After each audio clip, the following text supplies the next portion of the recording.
असोसिएशनला देखील मनापासून धन्यवाद देत असताना आशिष तुम्हाला देखील मी एक विनंती करणार आहे, आमच्यासारख्याची अडचण करू नका. नक्की तुमच्या असोसिएशनचे अध्यक्ष कोण आहेत हेच आम्हाला कळत नाही. मुंबईत गेल्यानंतर दुसरे अध्यक्ष, कुडाळमध्ये आल्यानंतर दुसरे अध्यक्ष, असं जर झालं जे आमच्याकडे होतं ते तुमच्याकडे करू नका. कारण ही क्षेत्र राजकारण करण्याची नाही आहे, ही क्षेत्र उद्योग क्षेत्र पुढे नेण्याचं आहे. तुमच्यामध्ये जे काय आहे ते तुम्ही 4 भिंतीमध्ये सोडवलं पाहिजे. आज बघा, आता हा कार्यक्रम झाल्यानंतर दुसऱ्या तुमच्या टीमचा फोन येईल, तुमच्या बाजूला हे बसले होते ते काय नक्की अध्यक्ष आहेत काय, तर तुमचा अध्यक्ष कोण, उपाध्यक्ष कोण हे एकदा तुमचं तुम्ही ठरवा. त्याच्यामध्ये महाराष्ट्रातल्या असोसिएशनच्या लोकांची अडचण करू नका. कारण त्यांना तुम्ही देखील सारखे, त्यांना माणगावे देखील सारखे, पूर्वीचे देखील सारखे. शेवटी राजकारणामध्ये हे मी समजू शकतो, इंडस्ट्रीमध्ये देखील हे होतं, हे मला ऐकून खरोखरच धक्का बसलेला आहे आणि त्या धक्क्यात मी सावरलेलो नाही. पळवापळवी आमच्याकडे होते आम्ही समजू शकतो, ते विषय बरोबर आहे ना. इंडस्ट्रीच्या असोसिएशन मध्ये निवडणुकीमध्ये पळवापळवी होते हे मी पहिल्यांदा ऐकलं. आमच्या ऐका ना, राजकारण मध्ये मला राजकारणात जायचं नाही, माझी भावना सांगतो.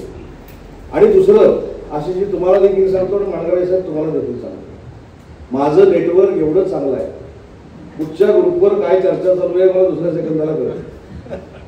त्याच्यामुळे मला 100% कोकणचा नेता व्हायचं नाही, तुम्ही त्याची चिंता करू नका. हे तुमच्या असोसिएशनच्या लोकांनी मला कोकणचा नेता व्हायचं आहे ही तुम्ही डोक्यातली शंका काढून टाका.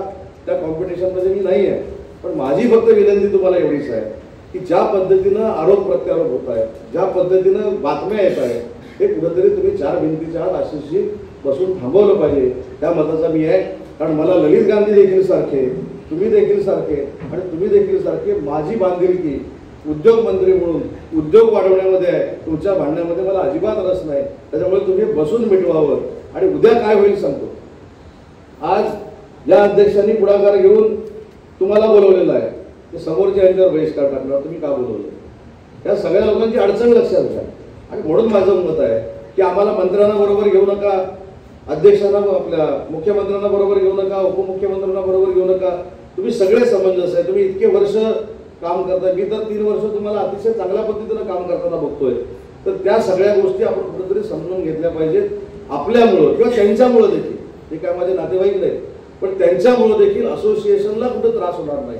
किंवा तुमच्या घडामोडीमुळं आमच्या स्थानिक लेवलच्या असोसिएशन हे विचारे बोलणार नाही. ते म्हणतील मी बोललो तर माझं पद जाऊ शकतं, कारण तुमची मला सिस्टीम माहीत नाही. पण हे नको, ह्या प्रथा राजकारणामध्ये नको. जनरल बॉडीमध्ये मारामारी आम्ही याला बघतो, कुठं शेखरजी, महानगरपालिका, तुमच्यानंतर नगरपालिका, नगरपंचायत, जिल्हा परिषद. पण या प्रथा जर असोसिएशनमध्ये यायला लागल्या, कोण करते मला माहीत नाही. दोघांनी समंजसपणाने घ्या, दोघांनी समंजसपणाने घेऊन उद्योजकांना आपल्याला पुढे न्यायचं आहे, MIDC आपल्याला डेव्हलप करायचं आहे. तुमचा आशिषजी असलेला अभ्यास, तुमचा माणगावे असलेला अभ्यास, त्यांचा असेल नसेल मला माहीत नाही, पण सगळ्यांचा अभ्यास जर एकत्र झाला तर महाराष्ट्राची इंडस्ट्री ही चांगल्या पद्धतीनं पुढे जाऊ शकते. एवढीच माझी त्याच्यामध्ये अपेक्षा आहे. तुम्ही पण माझे चांगले मित्र आहात, तुम्ही देखील माझे चांगले मित्र आहात. जयंत पाटील साहेब देखील माझे काही काळ नेते होते, तुम्ही चिंता करू नका. जयंत पाटलांचे तुम्ही समर्थक असले तरी माझं तुम्हाला समर्थन आहे, त्याच्याबद्दल माझं काय म्हणणं नाही. पण या गोष्टी कुठंतरी अशी थांबल्या पाहिजेत असं माझं मत आहे. तुम्हाला असं वाटेल की सत्काराच्या निमित्तानं मी हा कुठेतरी वेगळ्या मार्गाला नेतोय, कदाचित अनेकांना कळत नसेल हे का बोलतोय. पण मला, तुम्हाला, माणगावे साहेब तुम्हाला आणि तुम्हाला चांगलं कळलेलं आहे. त्याच्यामुळे हे असोसिएशनमध्ये होऊ नये एवढीच माझी मनापासूनची विनंती आहे, ती आपण दक्षता घ्यावी. मी तुमच्या सोबतच आहे, परत एकदा सांगतो. मी असं काही म्हटलं नाही की तुम्ही अध्यक्ष झाले तर मी विरोधात आहे. जे काय असेल ते 4 भिंतीच्या आत आपण संपवावं एवढीच या कार्यक्रमाच्या निमित्तानं आदेश नाही, विनंती आहे. एवढीच विनंती आपल्याला करतो.